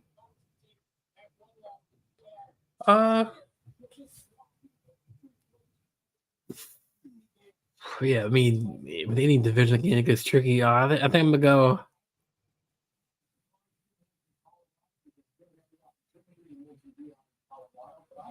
I want to see Mahomes and Chiefs lose and didn't get that first taste of an L. So I'm gonna go the opposite. I'm gonna go Chargers, but it's still gonna be close. Mm-hmm. I think it's gonna. So basically, they have 7.5. I think I'm gonna go a touchdown the opposite way. So I'm gonna go 27-20. No, Okay. I'm sorry, 27-24 Chargers. I think that. Okay. Well, I think that Herbert can get it done if, like, he's more of a. I mean, yeah, he's a mobile quarterback, but he throws good in the pocket. He's like a Josh Allen. He can, stand in the pocket and withhold his own in there. With Quentin Johnson, and I think Palmer's healthy. He should be healthy. And then you got Well, they don't have Mike London no more. Who's the other receiver? Quentin Johnson, Palmer. That's it, right? Why do I feel like they drafted a guy this year? I'm completely blanking on him. Hold on. I know there's another guy, and I had it like on the tip of my tongue and then forgot. McConkey. That's who they drafted. McConkey out of Georgia. He's their third wide receiver. Okay. Yeah, I think they pulled the upset, man. I mean, it's a divisional game. It can get murky. Like you said, like, I think that they get their first taste of L. And it's not Staley coaching, it's Harbaugh. So I mean, I feel like it's a different coach, different mindset. Dobbins is looking good. Edwards is looking good. Former Ravens running back. So I feel like they get it done. 27-24. All right, the next one. What we got? Oh, the Ravens. Actually, the Ravens are favorites. They're 2.5 point favorites. The spread. But the money line is going towards. Wait, I'm confused. So the spread is 2.5 negative or minus 2.5 points for Ravens. Total 46.5 points, but then it's plus 120 for Buffalo. So is that mean they're looking Buffalo to cover? Plus 120 means. It says ML and then plus 120 Buffalo. Money line plus. So I think that means I guess the money is on. Look, I don't know. Like when it comes to that, I know the line, I know over and under. Outside of that, beyond my expertise. I think that just means like more of the money's coming in on Buffalo right now. I think that's what that means. Because Ravens they're one. So Bills are 120 plus money line, and then Ravens are negative 140 money line. So no, I'm scrap what I just said. That's just okay. So the minus 140 is because the Ravens are the favorite. The plus 120 is because the Bills are the underdog. So it's just like, yeah, if you bet 100, you'd win 120 on the Bills. But for the Ravens, you have to bet 140 to win 100. I think that's what that means. Since they're the favorite. Yeah. So how do you feel about this game, man? I think it's in Baltimore. Yeah. Ravens come up with a W. What is it? I mean, it was a close game, but I think only because it's in Baltimore. I think Baltimore probably wins. I'm not confident in that because even if the Ravens have a lead late, I could see Buffalo making a comeback and beating them late as well.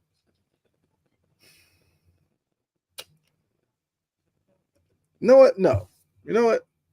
I'm taking Buffalo. I just don't like Baltimore secondary. I think Buffalo's a team that's going to exploit that with Shakir, with Kincaid, with Keon Coleman. I think those guys are going to give Baltimore fits. And I think it's going to be a close game, though. Because, like I said, because it's in Baltimore, I think that obviously works in Baltimore's favor. But I think this is a game that Buffalo probably wins 27-23.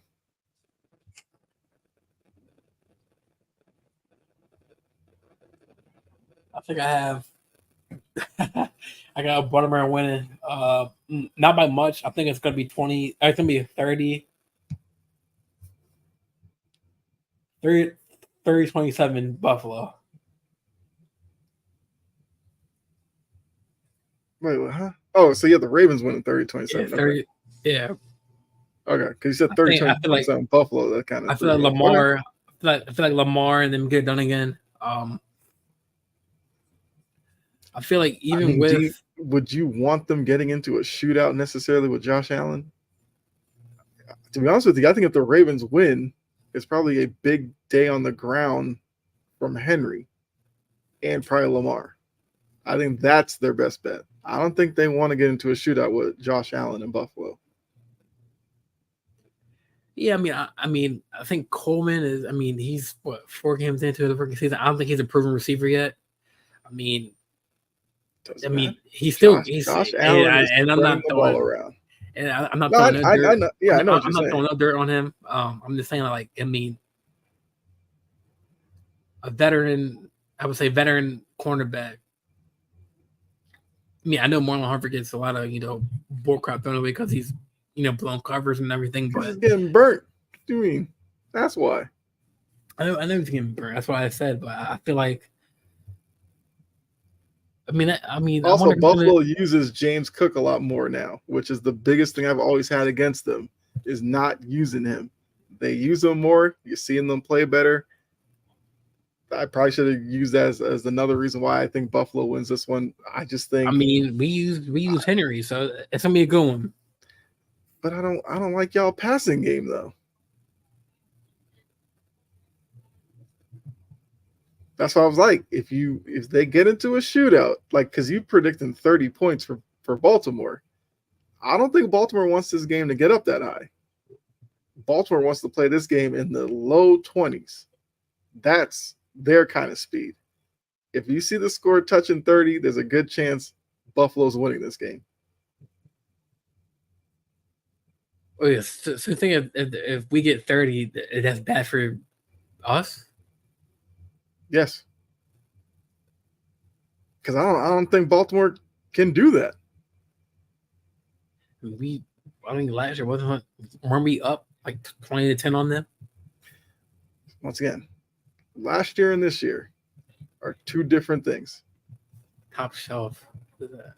I have no idea who Top Shelf is. You crazy for that comment, yo. All these two guys dating. Fuck.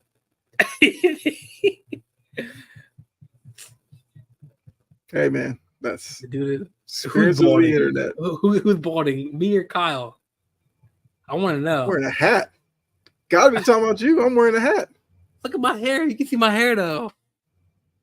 He said balding. He didn't say you're bald. He said balding. My hairline's still there. Anyways, Top Shelf. I don't know. I probably shouldn't assume Top Shelf is a he. You never know.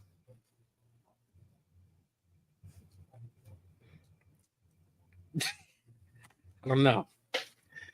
It's the internet, man. That's all you gotta say. It's the internet. But where do we leave? Oh man. Okay, I guess. Hey, take off the hat, man. I'm not appeasing Top Shelf. I know troll comments when I see them. It's all good. Oh man, that's great content, Top Shelf. I don't know where you're viewing at, but definitely follow the show, brother. Or if you're a girl, I don't know. But definitely, thanks for stopping by. But I think Top Shelf wanted to take off the hat, man. Unless it's glued to your head. It's not, but okay. Once again, I am not feeding into Top Shelf. Not doing it. But yeah, well, like, where were we leading off at? Oh yeah, the Buffalo game. I think that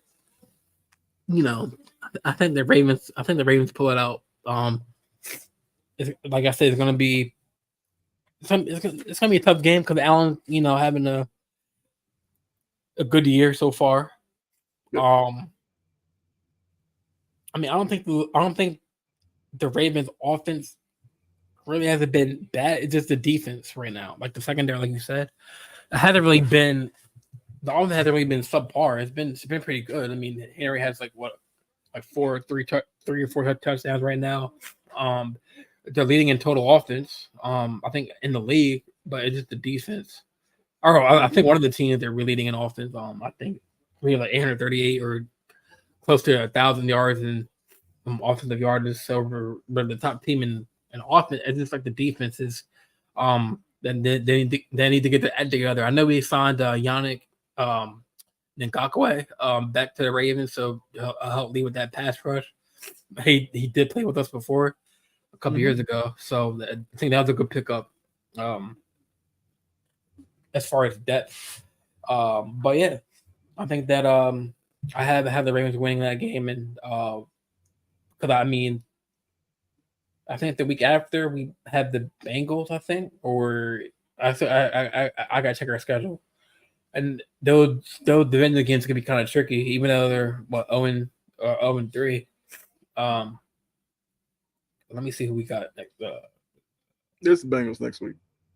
Yeah, Bengals.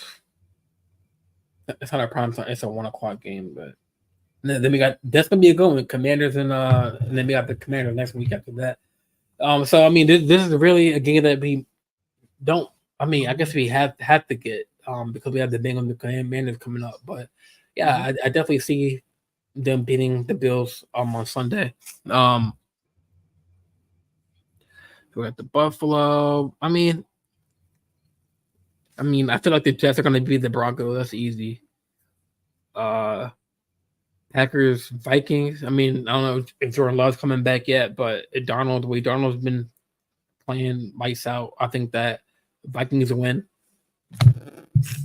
I mean, how about you? Those two games, I mean, I think there's a chance that Love plays this week. I feel like Love, when he went down, this is a game that probably had circled as a first opportunity to probably come back against a Minnesota team that, like you said, is playing really well right now. Defensively, they're playing great.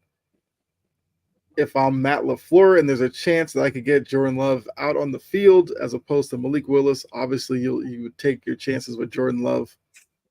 I agree. I think because of the Vikings defense and how they're playing right now, I think the Vikings probably get that win. But I think that's going to be a very interesting game for sure. But yeah, I'll take the Vikings. I'll take the Jets over the Broncos.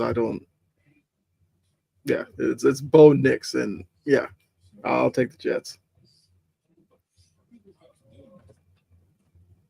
Okay.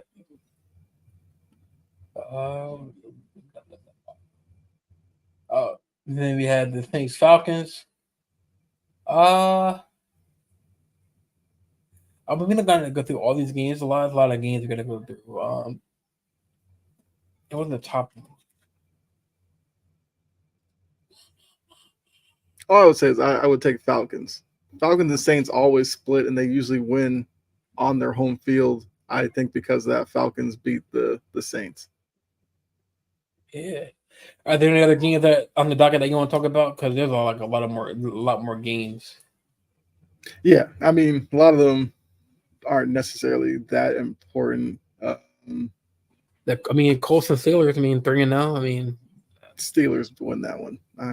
I'm not an Anthony Richardson fan. I think the Steelers defense destroys him. I would take the Steelers in that. I think the only other one that probably has some attention right now is like the Eagles and Bucks, because they're both 2-1. You know, the Eagles are still struggling, and it's whether or not they, I guess build off of their win last week against the Saints, even though it was an ugly win for them. Jalen Hurts still has his issues in the passing game. I've gone back and forth with that one. I feel like earlier in the week I was like the Eagles probably win it, but it's almost like the closer we get to Sunday, I'm at the point now I think the Bucks beat the Eagles. Interesting. I definitely see that. I definitely see that happening. Because the Hurts are struggling, and that's their offense, and then the whole team is just. And no Devontae Smith. Smith is out. Oh, that's a big loss for them. Yeah. Yeah, man. Man, I think that was a good show, man. next show we're getting into some NBA talk. But yeah, my nose is killing me, man. But I'm gonna take some medicine. But yeah, man, like it was a good show. Like any final thoughts, my brother? Hey Rod, what's up, man? Rod, you coming in when we're at the end of the show, man? It's all good. The man trying to live life. You know, this is when he could tune in. It's all good. Hard headed Rob, yo. I mean, all I gotta say is, enjoy the football. I mean, I'm just enjoying NFL right now. WNBA. I'm hoping my Connecticut Sun can make the finals. It's going to be tough. They're playing the Lynx. I'm a big Nafisa Collier fan. I know she's going to be a tough matchup, but I like to think the Sun get it done. But we'll see. Baseball playoffs, I think, will be interesting this year. It's just an interesting time in sports, and I'm just glad to be kind of experiencing it all right now. Especially, like I said, Patriots aren't that good, but I can just go into the games, watch it, and be like, okay, defense is playing well. Ramondre Stevenson's playing well, and everything seems like it's going well with Drake May.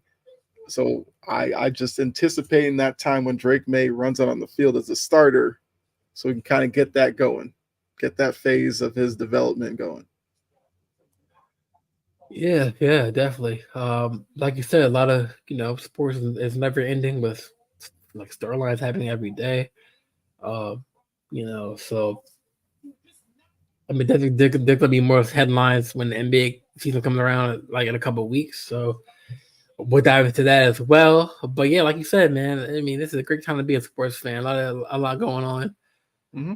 The WNBA is still going on with the playoffs. And we'll dive into more of that next show. About like the whole like Caitlin Clark and everything and all that. Her fans need to just chill, especially the ones who are talking about they're not going to watch anymore. I got 3 letters for you: BYE. Bye. I don't care. Yeah. If you were only watching for her and then now she's out of it, you're like, oh, the season. Like, give me a break. Like, these are semifinals where you have Asia Wilson going up against Brianna Stewart. You got Collier going against Alyssa Thomas. Like, these are 4 women that were in the MVP conversation.